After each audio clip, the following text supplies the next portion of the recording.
Well, welcome everybody to Forever Bristol City podcast. It's not a happy Easter Tuesday morning because the final score at Kenilworth Road, it finished Luton Town 3, Bristol City 1. Almost to be expected out there because we'd lost our last 6 in a row with a goal record of 16 goals conceded, 4 against. I can remember going up there years ago in a similar, no, not such a good position, but challenging, and we came up against them. I've got a feeling it was Easter, I say years ago, 20 years ago, and they beat us 5-0. They had a big bloke up front called Howard. I think it was Steve Howard or something like that. I was there. Tony Dinnan's.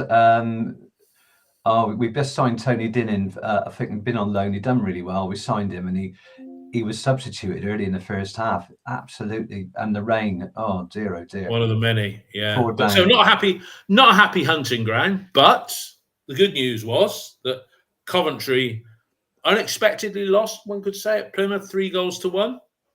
And Agent Conway, I mean, he's been the inspiration behind this end of season run that we've had when he got the crowd going, when we beat them 2-0, or 2-1 or whatever it was after we scored. Well, yesterday, having got a dodgy penalty and clinched the points at the weekend, yesterday, not only did he miss a penalty in the first half at Hillsborough, but also very, very late in the game, he hit the underside of the bar, and so it finished Sheffield Wednesday 2, Borough 1. So we live to fight another day, although that day is against Leeds United on Monday. I hope they've got their end of season thrashing out the way, but they can still get 100 points. So that's something for them to aim at because they humbled Stoke 6-0. I'm joined by the two Tuvies, Mark, who I can see, and Dave. Your camera's not on. I think you might be doing it on the phone. Can you hear me okay, Dave? Maybe not. Anyway, Mark, what are your thoughts on the final whistle? You know, we've been building up a head of steam, and then that went napping. I think it was very disappointing. I mean, we got back in the game after conceding a poor first goal, scored a worldie, and then just succumbed to the physicality that they've been showing all game, Luton Town. And it was quite a close game, but in those moments where we needed to show some resolve, we just got beaten down. It set pieces, it's simple balls forward, lack of a midfield, players just being off their game generally after the highs of Friday against Sunderland. When we play a side that play less football and more direct and don't want the ball, we look poor in comparison, playing our precise, neat football that just didn't work. And didn't work up there. It was really disappointing. We can go away and think the good thing is it's in our own hands. Yeah, that's true. If we beat Preston, it's as simple as that. It's what's waiting for us at Leeds. The only good thing is Leeds have been promoted now. Congratulations to Leeds and Burnley, especially our ex-player Josh Brownhill has been excellent all season for the Clarets. But that may fall in our favour because hopefully Leeds will be relaxing. I don't think they'll been drinking all week like our lads did in 1976, but at least they'll have 2 or 3 before they play. I beg to differ there, Mark, because there's 2 things. They're still neck and neck with Burnley for the title. That's the first thing. And the other thing is psychologically, it's nice to go up with 100 points because they're sat there on 94. Well, I'm just clutching at straws here, Dave. I know. Okay, Dave, you're with us now in vision, so you've not gone off to make a sangria, as Dom said on there. What were your thoughts on the final whistle, Dave? Full time, our calendar year, the way we've performed, and the way the results went yesterday kind of allowed us a bit of perspective. It was a wake-up call, and yesterday was a bit like having match darts, if you like, to clinch the playoffs, knowing that we'll be back for another visit. The issue going forward is essentially we've got 5 era-defining games coming up, hopefully, and we've got a goalkeeper that is struggling. We've got wing-backs that, while Tanner played okay yesterday, we don't offer enough of a threat going forward. We've got attacking midfielders that by changing one of them, the cogs fall to pieces. There are issues with this squad with not enough cover dating back to the January choices to not add And right now there are issues being masked, and we're looking at the playoffs about getting over the line. I'm looking about, once we get into the playoffs, do we have a squad capable of challenging? And the issue is that right now there's not enough cover to go around, because we made a couple of changes yesterday. If anything, we needed more. The squad looked out of sorts. It's a massive wake-up call, and you've got to hope that having these extra couple of days towards Leeds is going to be enough to refresh, reset, and go again. Mark, what did you think of the lineup? 2 changes, Earthy and Williams out, and they were both sparkling performers against Sunderland on Good Friday. Mehmeti and McGuane coming in. I mean, McGuane adds something. Well, he's solid. Mehmeti, I'll talk more about him in a moment. But what did you think when you saw that lineup? Did you expect more changes? You expect some rotation because of the the quick turnaround in games, but I thought George Earthy's played himself into that position. Excellent again on Friday, finding those pockets of space. Not as much space against the side, that gives you the ball. It's not an open game like it was against Sunderland. I still would have stuck with Joe Williams. McGain, I mean, I think with McGain, the idea is he wins the ball, and he'll take you forward as well. Flash it in his first game. Remember, he was linking up play. Motoring forward, finding that pocket space, motoring forward, and then feeding the ball. Just didn't seem to do that yesterday. Looked weak in the tackle, getting goal side. I'd have stuck with the same team, because I mean, you got a week until the Leeds game. What was the problem? Keep the same side, keep a winning side with a strong Knight and Joe Williams in the middle that you can rely on against a physical team. I think McGain's a bit more of an artisan compared to Joe Williams. So stick with Joe Williams. Dave, would you sorry, did Williams, Dave, did we pick up a knock or anything in pre-match? Was there any reason? Don't know. I mean, I was surprised that he didn't come on. Somebody just said I thought McGain was one of the better performers. I think it's protecting the defence. I mean, I think we'll come on to some of one of McGain's mistakes for one of the goals yesterday. So it's what they do in front of the defence as well as they do going forward. I just don't think unless he had an injury, I don't know. Paul Billings just said Williams had an injury, Mark. I don't know. Sorry, I haven't seen any of the post news. I've been trying to keep away from the highlights, if we like to know. It's just one of those I just wanted to put to the back of my mind as quickly as possible, Dave, the team, I mean, Williams is slowly coming back in. He's not going to get a full 60 minutes, but would you have started with the team and then made the changes? So started with the team that started so well against Sunderland and then make the changes later? Because we lost a lot when Earth has been one of our better players, and you've got to say with him, he's got a lot of running in him. Yeah, he's a young lad. He's running. He runs around a lot. And Williams is an upgrade on McGuane, but we could have given Williams an hour maybe. Somebody just said that. I'm so sorry to interrupt. Dan Carter apparently has written, and Paul Billings posted here that he felt his quad in the warm up, so that's why he didn't play. Yeah. Dave, I think that, that this is kind of what I was assuming, that Williams, obviously, if he didn't come on at all, perhaps wasn't 100% fit. And some of going forward is about managing the squad. And yes, you do need to rotate players, because one of our most important wins was against Millwall, and they had a big game before, and they were lacking in legs. And nowadays, you do see it a lot. In the past, I would have been quite harsh saying you repeat the team, but I've come to appreciate that you do need that rotation. The issue was yesterday, I thought McGuane was quite smart actually when he played. He was rotating the ball well. He looked to be effective. But going forward, we simply didn't offer enough. We were playing too much in our own half. And we started reasonably brightly, and Mehmeti looked sharp while being ineffective at the same time and not actually doing anything with the ball. The wing backs were often too deep, not posing a threat.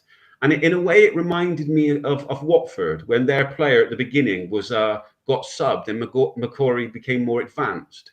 Luton almost didn't feel any pressure from any of our players, and it allowed them to push on, and the football was being played in the wrong place. And each time we picked it up, you're seeing the issue. And with Mehmeti instead of Earthy, our press was lacking. and also Bird looked like a player who needed a rest. So it was a combination of those things, I think. Yeah, Dave, interesting. Let's get into the action. Interesting you say about City started brightly enough. And I mean, Dickey, I've got the first match note here. Dickey put Dickey put a good through ball to Mehmeti, but he was just muscle off the ball. I mean, I thought, I'm going to use a bad word here, but I thought Mehmeti was as weak as piss yesterday. He got muscled off the ball in that early chance. And then for the third goal, when McCrory's beaten, Mehmeti's there. But it's like such a limp-wristed attempt at trying to knock the player over, you know, as he kept bursting through to score. And then we had another chance on 6 minutes. George Tanner, he was wide from distance. It was a bright start. But getting into the game, Mark Tuvey, Liam Walsh was playing for them, never made it with us, but he bought the first save of the game from Max O'Leary, didn't he? Good close control in a box before Max took it above his head. Yeah, I think, it's near post. I mean, I think he puts himself about, doesn't he, Liam Walsh? I think he's had a couple of sending off. So I think he was somebody that Rob Edwards brought in to Luton because he'd been with him at Everton, hadn't he, in a previous life before he joined us. So yeah, he looked quite busy in midfield. I mean, player's career has been ruined so far by injuries. I think he's still only about 25. But yeah, he looked quite busy and purposeful, really, just what they needed. Somebody who got about our midfield and made his presence felt. But, you know, I mean, I wouldn't swap him for any of the current midfielders that we've got. But, you know, I mean, he certainly seemed to be up for it. But then we never really got to see him play in a meaningful way. And he put in a couple of good crosses. I've got here just after that save from Max. Tanner had to head behind that, gave them their first corner. Dave, Max is clearly having injury issues. Yeah, but he brought the save of the game, really, wasn't it? On 17 minutes, Morris cross. It was instinctive, but it was good as well. And he managed to palm it away without knocking it straight into the path of one of their blokes. Maybe save of the season. It was an outstanding save. It's one of those, you're going the wrong way and you cut back on yourself. You know, I thought it was a fantastic save. Around the game itself, connected to that, I felt in that first 20, 25 minutes, even maybe the first half, we were playing the way Luton wanted us to play. We'd kind of gone away from looking to break between lines, press, the turns, getting it out wide. And we noticed, and not to keep going on about it, but you really noticed how much we missed Sykes yesterday. And it's one of those things that by having so much possession, it felt like at times, Luton were quite happy to say, okay, you play in your half. We're going to nick it a couple of times. We'll look to play football in your half. We're not going to play it in ours. If we get it in ours, we're going long. Look to win the second ball. The exact game that Luton wanted to play. And some people can be quite dismissive of that type of football. But when you get it right, it's very effective. And actually, if you look between the small details, they did play some good football, but the point of it was to get it wide, get crosses in the box, manipulate angles, get crosses in the box, go long when you have to, and no silly errors. When we got it, it was too slow. There wasn't enough going forward, and it was just, you could see the way the game was going along. It was, where are our chances coming along? Where is our threat? And it was a bright opening, but everything was in front of Luton. And you were watching a game thinking, this is the game I expected. And when people have spoken about teams fighting for their lives, you saw it yesterday with Luton. That's what it means to players. That's what it means to a crowd. That's what it means to a society, essentially, to get behind their team. And indeed, you saw it with Plymouth beating Coventry as well. Yeah, no, I mean, I think Coventry are very brittle, but clubs want it more. And it's interesting. Coventry's next game, just looking at the upcoming fixtures, Coventry's next game is Saturday lunchtime, is at Kenilworth Road against Luton. So it'll be interesting to see if they can turn them over. Mark, two incidents that came up, and I'll come to you on them as well, Dave. 19 minutes, Pring done his hamstring, goes off, and then 3 minutes after that, was that a deserved yellow card for McCrory when he clattered into one of their blokes? I thought the referee refereed the game well yesterday, but those two incidents, Pring going off, clearly affected us, and McCrory's yellow card. Mark?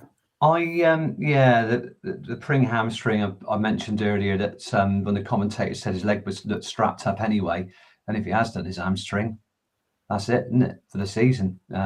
He's not going to be available. Hopefully, it was just tight, and they can work their magic in the next 7 days. The McCrory one, I think he's going full pelt with Makosso, and I don't think he can get out of the way. I think, I thought it was accidental. The referee could have. He could have thought a bit about that. When you've got a baying crowd, I think sometimes that influences you. Similarly against Oxford, there weren't loads of tasty fouls, a few little niggles, but I don't think he could get out of the way, McCrory. I think it was just two players going full pelt. The home player got the benefit, and McCrory gets a yellow. Dave, the Pring going off clearly disrupted the shape of the side, and the yellow card justified, or as Mark says, home crowd. In terms of the Pring one, I've had a theory for a while that he's been playing as left centre back because he's trying to manage him through the season instead of left wing back. And ultimately, we've got a certain amount of players that are, shall we say, slightly injury prone, or they're susceptible to injuries. And it comes back to that squad being too small. We let some players go out, understandably, but we didn't replace them. And I think that there is still a narrative to be written, and what happens in the next few games, it will be written with hindsight. We will either look back in January and say we should have done more, or we will look back and think, wow, fantastic, they managed it with a small squad. But the future will write that narrative. In terms of the yellow card, first of all, flowers to the Luton fans. They were fantastic yesterday. That is how you are a home side. That is the noise that you make. We've done it very well recently, but in a relegation fight, you want a fan base up for it like that. Personally, I thought it was a yellow card. It's a 50-50, but their guy gets there first, and sometimes you get a yellow card for that because McCrory just looks like it doesn't even look like a tackle. He kind of runs into it and comes off worse. But I wasn't surprised that the referee gave a yellow card there. And apart from one shocking decision, I thought that he was pretty good yesterday, to be honest. He let things go. He gave fouls for other things. It's just he had one shocker, which we'll come to later. Yeah, well, I'm glad you can pick up on that one at the appropriate time, Dave, because I think I know what it might be, but it's sort of there in the ether somewhere that I can't pick on it. I mean, as we've all agreed, we had little patterns of play. I got here 28 minutes, Dickey to Wells, change of passes with Tanner. Wells knocks the ball wide, and then on 44 minutes... I've just going back to that, David. He could have hit that near post. I think he took the wrong option. Yeah. The commentator said it. He's got Mark McGuinness. He said Mark McGuinness, the Luton player, hit it round him at the near post, and he dragged it across. I think Naki Wells would be really disappointed in that because it was a very good chance at the time for him to hit the ball on target at least. Yeah. And then just before half-time, McGuane shot over, deflected, our first corner of the game coming on 44. But between those two incidents, Mark, Knight committed a foul, and the guy who'd had the deflection saved, Asgard, had that hit over. Jason Knight, he was subdued for him yesterday, wasn't he, Mark? Do you agree with that? Yeah, I suppose you could put it down to tiredness. I mean, you talk about a player who's been an ever-present this season, and the trouble is we expect Jason Knight to be an 8 out of 10 every single game. It is difficult to maintain the levels, and probably I'd be disappointed if he wasn't player of the season. I didn't vote for him. I voted for Naki because I thought it might be his last chance. Sorry, Jason. But I think, he's been outstanding, but he fell below those standards yesterday. Didn't, dominate midfield like he normally does. And you really be looking for him to take the initiative, perhaps get forward a little bit more, when he needed to. I think it was just he had an off day, really. Similarly with Max Bird, who against Sunderland ran himself into the ground across, as a number 10 behind Wells. It was just I think both of them are questioning it, not burnout, but tiredness. Dave, Knight, when he's there, when you've got McGuane, doing an okay, but then you've got Bird off his game and Mehmeti not really contributing much. It's too much to expect him to do it week in, week out, isn't it, Jason Knight? Well, I think in some ways you have to look at what the issues were, and we can have an expectation that's slightly unfair. I mean, yesterday it was a battle game in that midfield, and ultimately, Bird looked like a player who needed a rest. He was missing slightly. I'm not going to go as far as say he wasn't up for the fight, because ultimately he's put in some fantastic performances recently, but he didn't look on it mentally yesterday. Mehmeti's been off for a couple of months now, kind of hiding in plain sight. McGuane is perfectly fine as a footballer. He played well yesterday, was one of our better players in my opinion. But sometimes you are the solution to the problem you create. And what we needed in the midfield yesterday was more robustness, more of a fight. And on the ball, McGuane looked very high quality, but I'm not sure. Williams would have been a better type of player yesterday. And ultimately, what you're asking Knight is to be a little bit of everything. And I think that there were players that actually played worse than Knight yesterday, and it didn't help him. And again, going forward, we didn't have enough options because we either had players off their game or asking players to do something they cannot do. And when you look at combinations, McCory is the left wing back. Okay, he plays all right there, but he's played well there when there's been an attacking threat on the right. Yesterday, there wasn't enough of that going forward. So what happens is when anyone did get the ball, everything was in front. Who are they going to pass to? Creativity needs a bit of magic. Bird was off, Mehmeti's off, the wing backs weren't offering enough. You get a combination of problems. God, bad. I'll stick with you for the first goal, Dave, early in the second half. And I thought, City, Luton are always difficult on their home patch, and they've got that crowd behind one goal. And I don't know whether City chose to attack that goal in the second half, but in front of the travelling City fans, and well done all those who made the trip up there. But the first goal came on 48 minutes, and again, I won't say it was coming, but it was weak, wasn't it? The corner, poorly headed clear. Take us through the first goal as you saw it, Dave. Well, ultimately, when you're defending, when you're asking these types of, we're being asked the question: Are you up for this today? Are you going to make any mistakes? How are you feeling about this game? And Neil got it right when he spoke the other day about what would you do against Max, and you could see he was struggling through the game. He wasn't 100%. Time and again, you'd almost see him trying to protect his foot as he got up. That first ball that goes into the box, Weiner loses the first challenge. It goes into Max. You want your goalkeeper to be just clearing out and winning the ball. He was slightly tentative. Their player wins the next ball. So that's 2 of the balls we've lost. It then comes out to one of their players. We're not quick enough to close it down. And it's a very poor effort from Max to save it. I'm not going to say that he should be doing better, but what you saw is a goalkeeper struggling yesterday. He didn't have command of his box, and he ultimately wasn't able to get down for the shot. And that's my worry going forward. Was it deserved? I'm not sure if it was deserved by Luton at that point, because it was a very much a to and a fro defensive type game. But Luton were the side asking the questions, and ultimately they scored from it. Mark, your take on the goal, and if I can just ask one question of you there. Dave has sort of said Max should have done better, but Morris, he was just given. So I'm getting confused with the goals here. It was Ali. The ball's played down the middle. Max doesn't get out too quickly enough. Ali heads it over. That's it. And then Roberts heads it off the line. The ball goes out to the edge of the area, and McGuane's easily beaten the ball by one of their players who side foots it to Asgard. But when he gets down, Max is in this sort of position. He doesn't get his arms out to the ball at all. Yeah. He's not full length, so he's not committed. If he can get his arms down in the proper position, he pushes that ball out to the side. There's nobody coming in, and it's a decent save. But it's the shots hit early, and Max doesn't get down quickly enough. Goalkeeper mistake. So. Yeah, bad all round. Max, first of all, not clearing the ball up.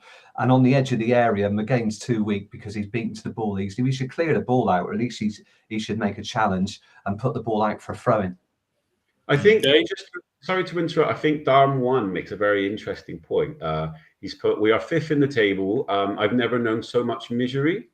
And personally, I'm not miserable from yesterday. I wasn't angry about it because the players have been fantastic in this calendar year. They've kind of in a way earned the right for a bad performance. But what I saw was a reflection of the worst of us yesterday, and I didn't like what I saw. And Manning was quite open around Christmas when he said it's about winning the home games and picking up what you can away from home. And when we make the playoffs, ultimately, we are going to have one absolutely huge away game. Yeah, and I'm going to talk about. Well, we'll talk about the playoffs in a minute as well. I'll just address that thing as well, David. Sorry, is that we are in this position despite the setbacks we've had with Liam Manning's personal tragedy, the ACL of Luke McNally, winning 3 of our first 10 home games, and constantly losing players and losing Mark Sykes. We've done brilliantly to be where we are. It's completely been unexpected. It's just based on that performance. That's absolutely right. We set ourselves the highs, which we can only reflect on what we saw yesterday. But we know with our outstanding home form, we should go into the playoffs. No question. But the small squad means players, unfit players are a worry, and we are losing players. And it's very hard to replace them with a small squad after you release 3 players, send 3 players out on loan. That's the only thing. So hopefully that's what I think it was an interesting stat raised by the commentator yesterday, and I think he said since the turn of the year across the whole of the EFL, only Birmingham City have accumulated more points than Bristol City, which is some achievement, whichever way you look at it. But equally, you look at our away form, it's 1 win in 14 games. And this is the issue. Sorry, Dave. Sorry, this is the issue, and I truly believe it's 5 era-defining games.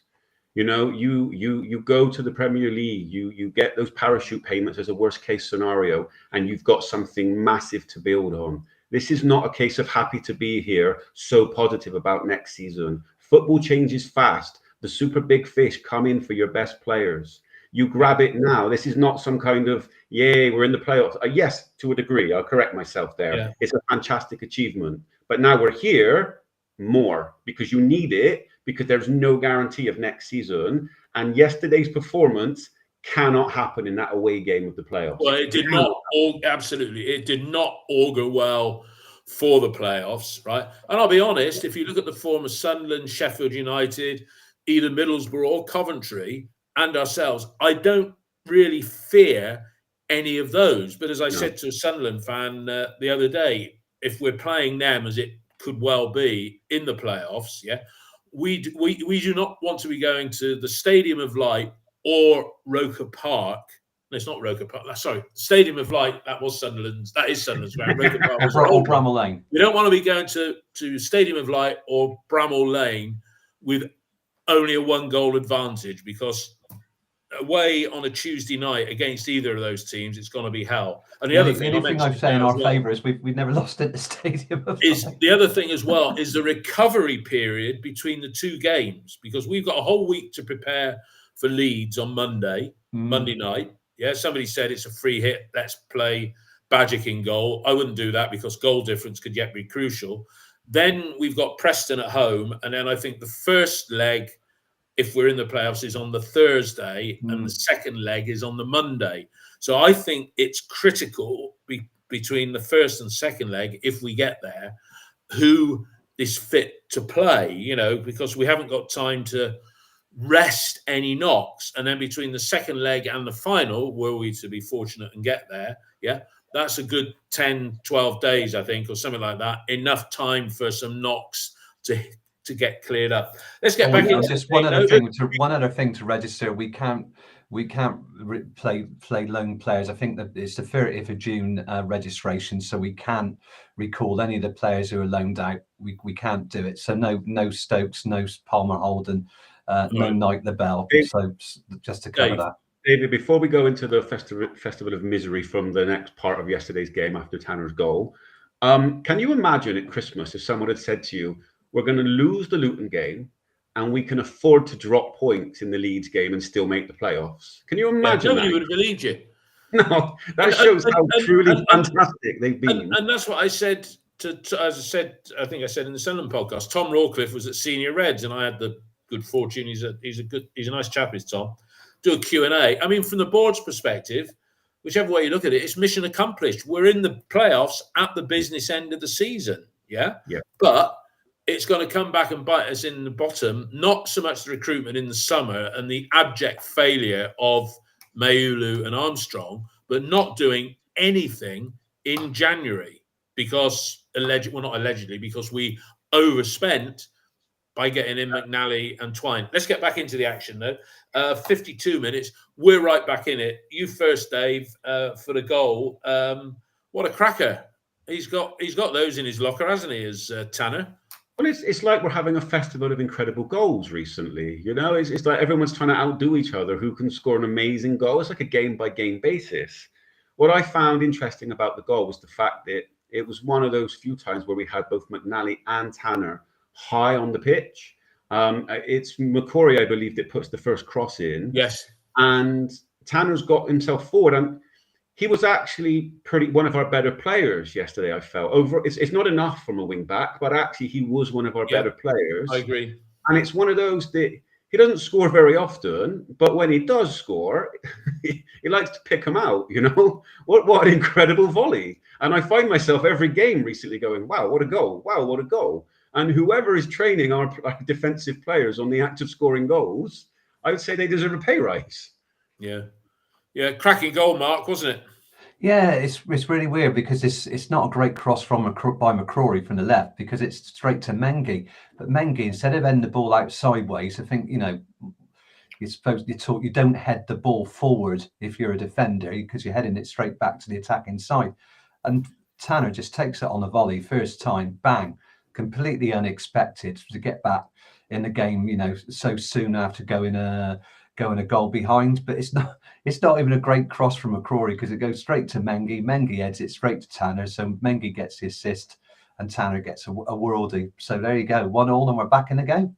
1-1 back in the game, 2 goals in the space of 4 minutes. They had a chance on 56 when Walsh put in a free kick. McGuinness headed that just over, but then the third goal in the space of 10 minutes came on 58. Dave, that's the one I was getting confused with. Morris. I mean, if you look at it's Carlton Morris, his name, isn't it? Yeah. I can remember he got into the playoffs a few seasons ago with Barnsley. He is everything in terms of a rumbustious centre forward that we want Sinclair Armstrong to be. But Dave, take us through that goal as you saw it. It came from a corner. It's one of those again where lessons are not being learned. I don't know who their player is on Max, but he's alone on Max. That happened at Swansea. It's not the only time it's happened. And you're allowing essentially an attacking player to dominate the conversation with your goalkeeper because everything that happens next is inside the 6-yard box. Could Max have got there with a bit more freedom? It's hard to say because it's kind of a driven cross. But the fact is that he never even had the opportunity because we've just left their man on our keeper. Why you would do that and whose responsibility, I'm not quite sure. But if you're a keeper, surely you're screaming at your defenders, get this guy out of my face. You know, I want the ability to command my 6-yard box. That part wasn't done. And from there, some people call it luck. Some people call it whatever you want to call it. But the fact is that there are 4 opportunities and essentially Luton win every rebound. That, in a way, reflects a slightly stronger desire to be there, slightly sharper of mind. And it's 1, 2, 3, goal. And it basically doesn't leave our 6-yard box. And you cannot have that from a corner. It's poor defending all round. And it starts with the setup and just allowing their player to dominate the conversation on the keeper. You're probably going to agree with that, Mark, or yeah. I mean, it's very similar to the goal they got against Derby. I mean, it's just winning the second and third ball. They couldn't have watched that, you know. And the problem is, it's just brute force and ignorance from Luton, forcing the ball back every time we head the ball up. And we don't head the ball with any, head the ball clear. We just head the ball up in the air. And then the ball's forced to the far post. And McCrory, he cannot get across Morris. Morris just basically uses him as a post and then an extra post and then just puts his foot round him. But O'Leary is pinned down, so he can't get to the ball. But it's a shame, you know, McCrory is probably one of our stronger players and he'd be disappointed. Just cannot get his physique round Morris, who's a bigger player. He just forces it in. It is an awful goal to concede. Yeah. And you know, like I said, if they'd have done their homework, looked at the goal that Derby conceded, you know, fourth contact from a corner. What a scruffy goal. After seizing the initiative, I think before that corner, we just started to make some sloppy passes instead of just slowing it down, getting back into the game. we were just making some sloppy passes, giving Luton the chance to go forward. And I always was worried, you know, after seeing that goal against Derby, that they would get a chance to score from a set piece. That's what they're all about. They score very few goals, and I think they've only won 2 games since the turn of the year. It wasn't it was Luton side who won 5 out of 10, but they'd already won any home games, so awful, just an awful goal. Not good. Dave, substitutions on the hour. The ineffective Bird and the hard-working Nahki Wells going off. On came Armstrong and Earthy. Earthy added something. I think in terms of Earthy, first of all, you saw just how much the levels had dropped from the rest of the side. He came on and he looked everything the rest of the side wasn't: energetic, lively, looking to create something. And it wasn't necessarily because he was doing anything spectacular. It was just because his energy was levels above everybody else. And that if you do, you're going to suffer. In terms of Armstrong, it was the right substitution because we needed somebody to stretch the play. And Armstrong did what Armstrong can do when he came on. You know, he did cause them issues. He did get us up the pitch quicker because we were slightly lacking in that before, because Wells does many things well. When you're playing a team like Luton, he's not necessarily the guy who's going to make it stick so easily. And ultimately, when it did go long to him in that way, quite often it would come back. So I felt like both subs were good subs, to be honest. Okay. Mark, you feel similar? Yeah, I mean, Wells and Armstrong are polar opposites. I mean, Armstrong gets you up the pitch, but I suppose so in a way. Bit bad Savage, but he used to fall over as well. But yeah, I mean, the thing with Armstrong, he's just got no finesse. He was making some nice touches. If you say that, where he doesn't win many balls in the air, which is disappointing for a guy with his, you know, with his height and his physique, and with the, you know, with his back to goal. You need the ball in front of him into space, really, so he can get goal side of a player. But I think he came on. I think the real chance was on 64 minutes that we'll probably come on to. Well, talk about it now, Mark. Mehmeti probably got his. I mean, do you want me to say? Mehmeti, yeah, you talk about that one. Go on. He rolled Amari Bell brilliantly, their right-sided player, and left him on his ass. Steamed into the area, hit it across the box. Tanner first shot very well saved, low to his left by Kaminsky. The second one, I think the defender gets across him, but where a forward would show some composure, unfortunately, he slices his foot across the ball and blazes it over the bar. I mean, if it had fallen to a forward, he might have killed the ball. Defender, you know, is committed, and then he can shoot. So I just think then it's just 2 bites of the cherry. The second one wasn't good enough. He hit it well the first time, and the keeper saved. Yeah. And Kaminsky was pretty tidy keeper. He made some decent saves yesterday. Yeah. But I think the second one, I mean, we were expecting that to go in after the first goal by Tanner, and that was a great chance to level it. Yeah. That was the turning point. Well, if the turning point for me, you know, you get back to 2-2. Not saying we go on to win the game, but Earthy brought a save just before it. Tanner's first shot was well struck, as Mark said. The keeper saved it, but goodness me, he should have done better with a follow-up, shouldn't he? Because it was Rosed. Well, I think when you look at it, what does Tanner do well? He's very good at, like, you can see he is a fullback.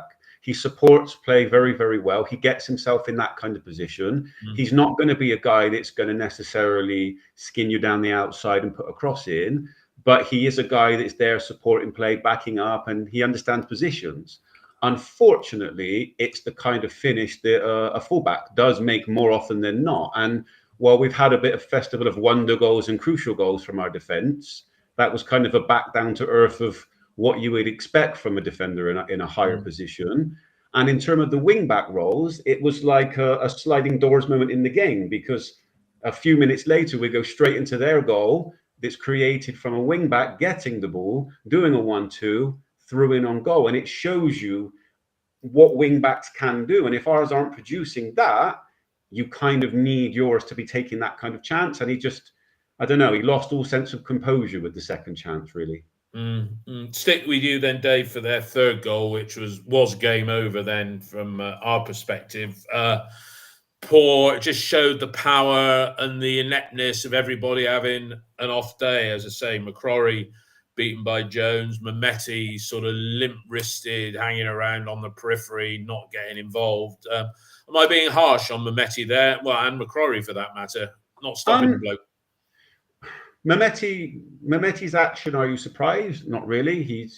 It's not the first time that he hasn't necessarily tracked a guy this season. It's a case of them constantly asking that question and knocking on the door, banging on the door, you know, the more vibrancy and energy. And ultimately, you have a wing back that decides to be aggressive and go. And we didn't have that yesterday. That's what was missing. It was almost a Sykes type goal. You know, it was pass and go. And I think it's you that said before, and there's others, about the multiple errors. Because if you look, McCrory gets done and ultimately stops. And I'm willing to give him a bit of credit to say he was subbed after. So maybe, just maybe, his engine was done. You know, they aren't robots at the end of the day. Dickey will feel that he was beaten far too easily. And finally, one player that gets away with it, and it's not the first time in the last few games, Viner is miles out of position. Yes, he's got a player that's occupying him, but why is he so far over? There should not be like a Grand Canyon chasm between Dickey and Viner in that situation, because Tanner is also there. The defensive setup is all wrong, but their wing-back, boy, does he maximise it by running. And that's what can happen when you get players running at a defence. Mark, your take on the goal. An interesting... Dave refers to him as Viner, because I think from next season we should follow the pronunciation offered by the commentator of Vinner. So we've got Zach Vinner, and again, Narky with an R, Narky Wells. But I remember a West German player forward called Wimmer back in the 70s, but yeah, it reminded me of him. I think Jones plays a 1-2, and I think it may come off McCrory inadvertently, but because Jones is running forward, and there's just like Dave said, it's just a bloody great hole in defence because everybody's coming forward, and what Viner and Dickey are doing is just a massive hole, and he takes the initiative and he hits the ball well, doesn't he, in the top corner. Jones, who know, I think they signed him from Middlesbrough for $3 million in January, and I'm not sure if he didn't play for Wickham with Mehmeti as well at some point. Correct me if I'm wrong, because I think I saw them acknowledging each other after the game. So it's a good bit of forward play. I think Dave's absolutely right. It's something you see Mark Sykes do because he's an intelligent player. So he dropped into a 10 role in the end, in really taking that pass, just taking the initiative, charging into space where there is some, and hitting the ball early. And it was a cracking finish. Yeah, I'll stick with you for the next incident, Mark. Armstrong burst into the box. Penalty or not? Yeah, I think there was initial contact outside the area, but the guy knocks him over. I mean, you're thinking, I've seen Armstrong in that position as well. Why doesn't he get the shot off? But it's because he's waiting for the challenge to come in, and he's done the right thing. He's come across a defender, so he's invited the challenge. But why that isn't a free kick, I don't know. And the commentator was saying it. The referees obviously thought that. Armstrong's initiated it, but it'd be not to get a shot away and not to get a penalty. I mean, just won our day then. That was it. Game over, wasn't it, really? It just tells you everything you need to know. The bar is very high in the Championship, it seems, for contact. I mean, look, we went 3 years, didn't we? Nearly 2.5 seasons without getting a penalty until we got that one up at Sunderland in January 23, and we seem to be back there. And I think it was a clear foul, whether it was in the area or not. We think the fact we didn't get anything, bloody hell, what have you got to do, you know? Yeah, Dave, is that the incident where you thought the referee got that badly wrong? Yeah, I mean, first of all, I know it's very easy to knock refs sometimes, and we've had a couple of not the greatest in this season, but generally the last 5 or 6 games, I felt like we've had pretty good refs that overall have had good games. And even yesterday, I felt he was pretty decent, but he gets that decision badly wrong. Personally, myself, I thought it was a free kick. I thought it was just outside the box, but I'm not 100% on that. If it's just inside, then fair enough. But to me, it looks like it's just outside the box, but 100% a red card. And I'm not really sure what the referee's seeing, because why would you go down? And he's literally had his legs swiped out, and we're always very critical on here about this, you know, Twine, a few others looking for it. He's not even looking for it. You know, he actually wants to score. It's been a while for him, and he's just taken out. And I don't know what the referee thinks he sees there. And ultimately, it's a very, very, very poor decision. And first of all, we're 3-1 down. We're 3-1 down because we haven't played well. We don't deserve to be in the game at that moment. But it is an opportunity missed because of. Well, you get back to 3-2 if that penalty is given, and then your substitutions take place after that because you then saw Mehmeti and McCrory go off, and Twine and Morrison come on. I mean, if you can hold them with 15 minutes to go plus stoppage times, call it 20, you might get that free kick that Twine can take, and you end up drawing the game 3-3. But again, for me. Go on. So what's also frustrating from a game point of view yesterday, that Armstrong moment essentially comes from our best football. I believe it was 3 one-touch or at least rapid passes, and maybe Twine was involved, and it was literally like bang, bang, bang into Armstrong. It was rapid football, and it was like, oh, there you are. We can do it. And that was what was missing yesterday. And essentially the first real time that we did it in the game creates a moment where perhaps, you know, there definitely should have been a red card and somewhere between a free kick and a penalty. But it was a poor decision overall. And if that goes in and it's 3-2, and then we bring our most expensive signing on and he gets a free kick. Again, the substitution's great to see Morrison get some minutes. Twine, other than throwing himself on the ground for one. I mean, what would there have been a temptation to bring you on in that game on a small pitch with a little bit of running? Dave, sticking with you. It's a difficult one because, you know, you is kind of slightly the odd man out in this formation because, you know, he's not. It's not easy for him to play wing back. He's not really a natural number 10. I had no problem with Twine coming on in that particular moment. To be honest, I didn't really feel it was a game made for you.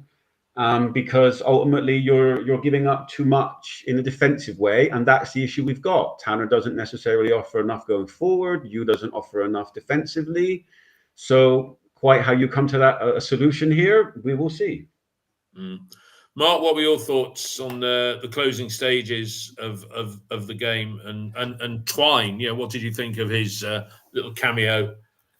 Yeah, I mean, he did. Twine and Morrison did come on before Armstrong's chance. I think it was about a minute was before. It right? Sorry. So a bit lightweight again. Really didn't really get an opportunity to shine apart from that ball going through, and that was about it really. I mean, going back to you, I think we sacrificed Yu's ability by changing from a 4-2-3-1 to a 3-4-2-1 or 3-4-1-2.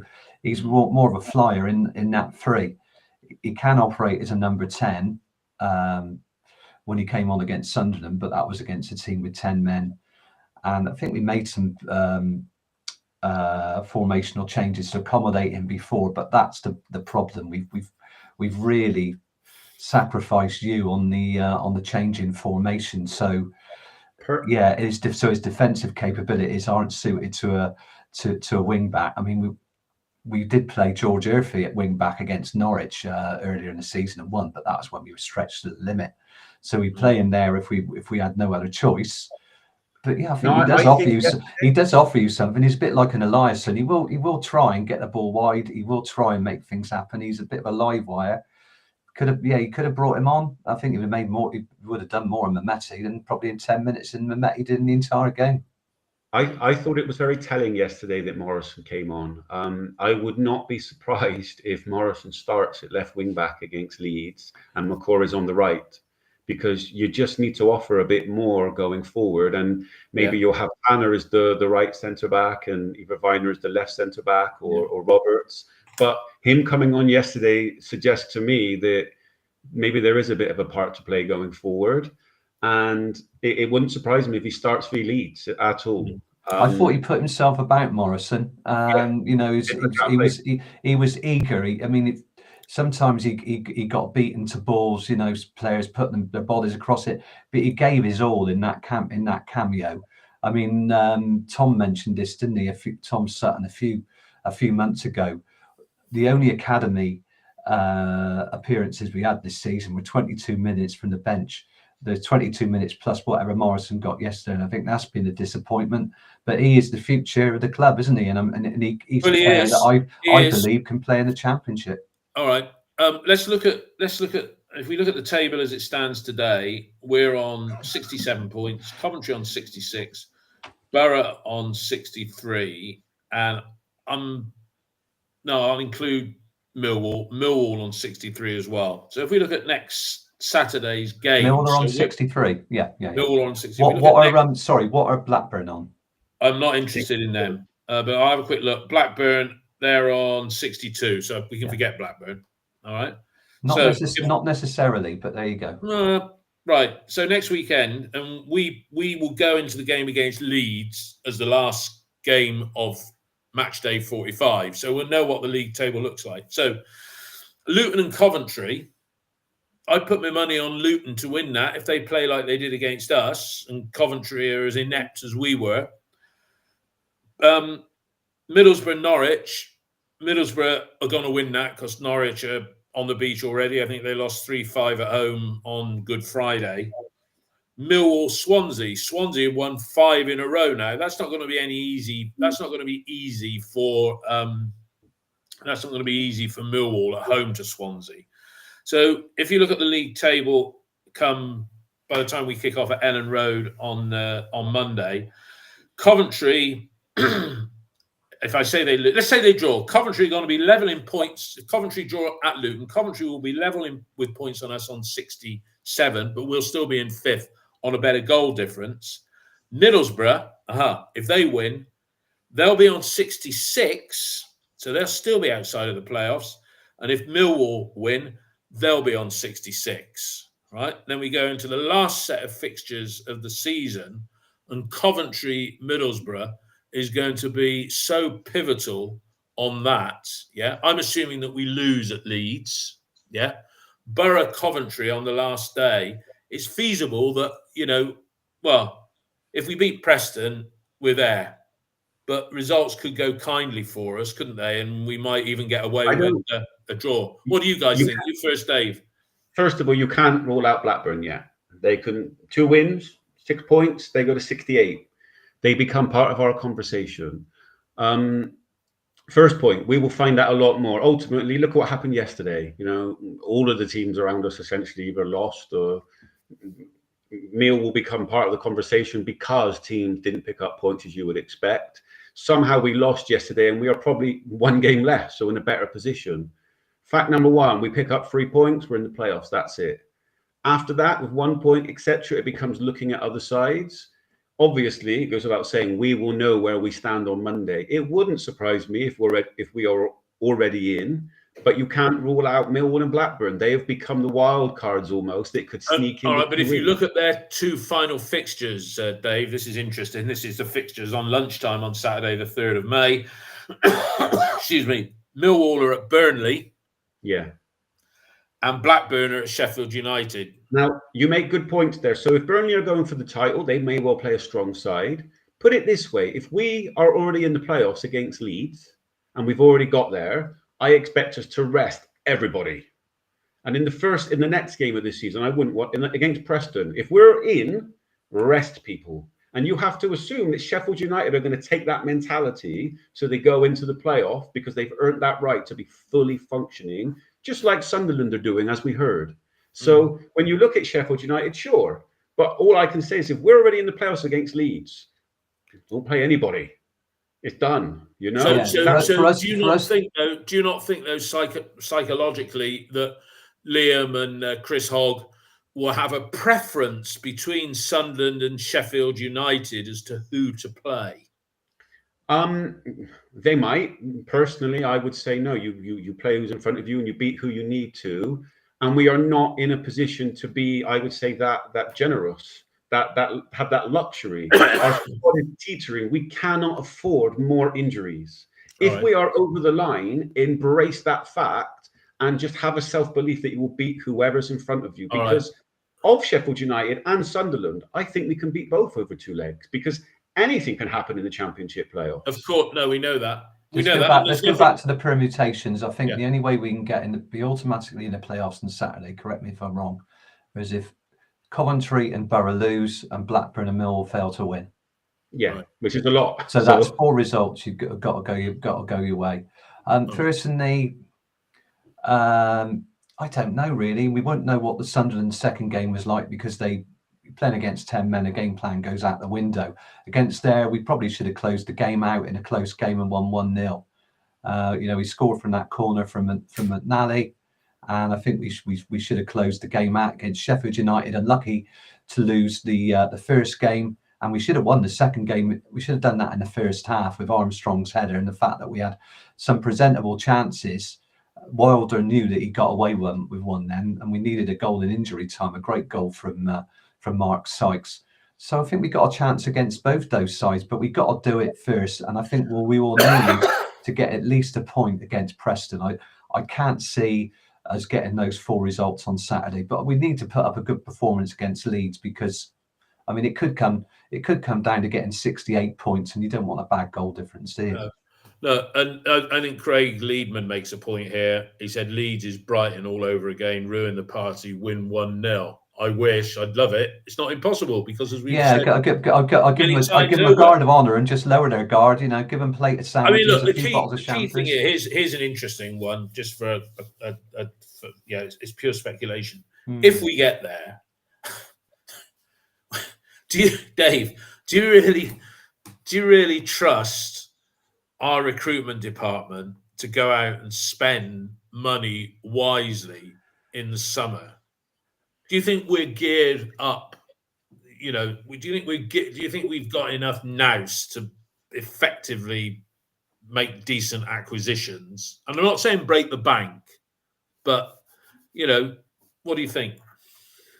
I would say Dickey, McCrory, McGuane, Knight, Bird. The answer is yes. They do have that. The problem is that they've had some stinkers as well. And in terms of how we judge the recruitment, first of all, there is a feeling that they don't sometimes do enough. Like in January, we want more. And there's this bias towards it because of the fact that they got the striker so badly wrong. I think that they've shown, look at how they went and got Bird. We would all agree, right? Bird is a fantastic player, one of our best players this season. They were self-aware enough to snap him up early and let him stay with Derby. Yeah. Look at Stokes and the rave reviews he's getting. Yeah, rave reviews and a very poor side. He scored again yesterday, I think, didn't he? Yeah. You don't make a hit with every single signing you make. But to answer your question, yes, they can do it. And yes, I hope they would. But what is for sure is they need to do a better job with the next set of strikers that they choose. And yes, I would upgrade at goalkeeper. I've seen in the comments people saying there are other areas more pressing. Even when Max is at his best, we would need to upgrade there if we were to go up because he's not commanding enough in that. Okay. Mark, final word from you. I think on to Leeds. We'll be on national TV. We won't stop here in being all the Leeds references will be in there. We'll just have to close our ears to all the noise and get on with it, and hopefully we can spoil the party, then go on and beat Preston. But like I said, we've done brilliantly considering all of the setbacks we've had this season with a small squad. But if it comes down to the fact that we overspent McNally, I think he's arguably been our best defender of the season. I think we miss him because we miss having a backup, and I think he would have started at left centre back in a free. Very good player. His neck is bigger than his head as well. Still think he looks like a peanut. But Twine just hasn't done it for me. He's a bit of a fancy damn player. I like his free kicks. I love his smile. But I mean, for goodness sake, just put yourself about the pitch. And he just hasn't done enough to back up his he's not price done tag. enough to do the fee. But look, and if that's what stopped it, that's where the mistakes been, and the Mayulu and Armstrong signings. And Wells is doing his level best to lead the line, but Wells is the best we've got, and that's it up front. Still no contract, which obviously is not in Manning's department because he says, well, there's talks and what have you, but it's not down to him. Look, mark my word, if we do get there, there's going to be a match. there's going to be a match winner. And if you're going to put your money on one guy to pull something out of the bag with a free kick at Wembley on May the 24th, it's probably Scott Twine. Equally, who's going to be the chump? It could go to a penalty shootout in the playoff semi-finals. It could go into a penalty shootout at Wembley. Who's going to be the chump that misses? Or, Max in penalties might do okay, but who's going to be the hero that scores the winning penalty? This is the interesting thing for me, and I need to stop saying that expression. We're 44 games in. The narrative of the players is entering the final chapter. They've been fantastic in this calendar year. A lot of them are probably playing at the peak of their powers, and their value has gone up. 3 or 4 years from now, we'll look back at Manning and be like, wow, what a season. To lose your child is something nobody wants to go through. And the things that he's had to go through in life, never mind as a football club, never mind his learning, and never mind the backlash and doubts that he's faced, including from people like me. And yet the story will be written of what a wonderful job he did. The final narrative that isn't written is, did those in charge of transfers do enough? And we will find out over the next between 2 and 5 games. But as I said right at the beginning, Dave, just to have the final word, that the board, right, if you look at things, start of the season, then put yourself in a bunker and then look at things at the end of May, from the board's perspective, when they got rid of Nigel Pearson, they said this is a top 6 squad, right? And it needs to be better coached. And they went out and selected the manager. They chose that manager. And we were all questioning whether he was the right sort of guy to get.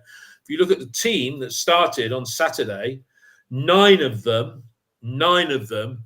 and you could maybe even include Max Bird, because he was bought in the January, so he would have been on Pearson's shopping list. 9 of them, that's excluding Bird and McGuane, 9 of them were Pearson signings. So from the board's perspective, they said this is a top 6 squad, tick the box.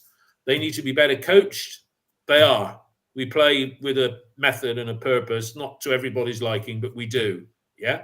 And, we're in the playoffs at the business end of the season. We're unlikely.